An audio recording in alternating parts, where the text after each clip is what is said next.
10% ભારતીયોએ નિર્ણય બદલ્યો। નમસ્કાર, સ્વાગત છે આપનું આરબી ન્યૂઝના ટોપ 10 સમાચારમાં। હું અશ્વિન રાઠોડ। એક સર્વે અનુસાર પીએમ મોદીની અપીલ બાદ 10% ભારતીયોએ સોનું ખરીદવાનો પોતાનો નિર્ણય બદલ્યો। યુએઈમાં પરમાણુ પાવર પ્લાન્ટ પર થયેલા હુમલા બાદ ભારતે નિવેદન જાહેર કરીને તેને અસ્વીકાર્ય ગણાવ્યું। હવામાન વિભાગે બેંગલુરુમાં ભારે વરસાદ માટે ઓરેન્જ એલર્ટ જાહેર કર્યું। ટ્રમ્પને યુદ્ધનું સુરાતન પાછું ચડ્યું। જલ્દી નિર્ણય લો, નહીતર કાંઈ ન બચે।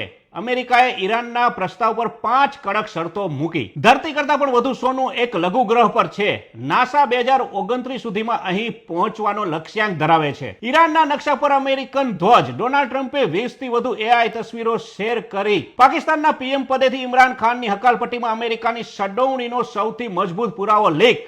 રશિયા દેશનો પ્રવાસ તેનું કારણ હોઈ શકે। 23 વર્ષીય તુષાર કુમાર યુકેના સૌથી યુવા ભારતીય મૂળના મેયર બન્યા। અમેરિકાના ઇડાહોમાં એર શો દરમિયાન આકાશી આફત। હવામાં 2 ફાઇટર જેટ વચ્ચે ભયાનક ટક્કર।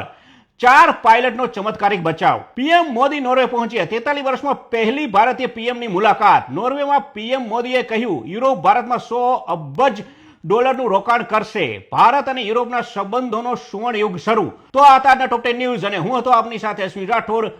જય હિન્દ, જય ભારત।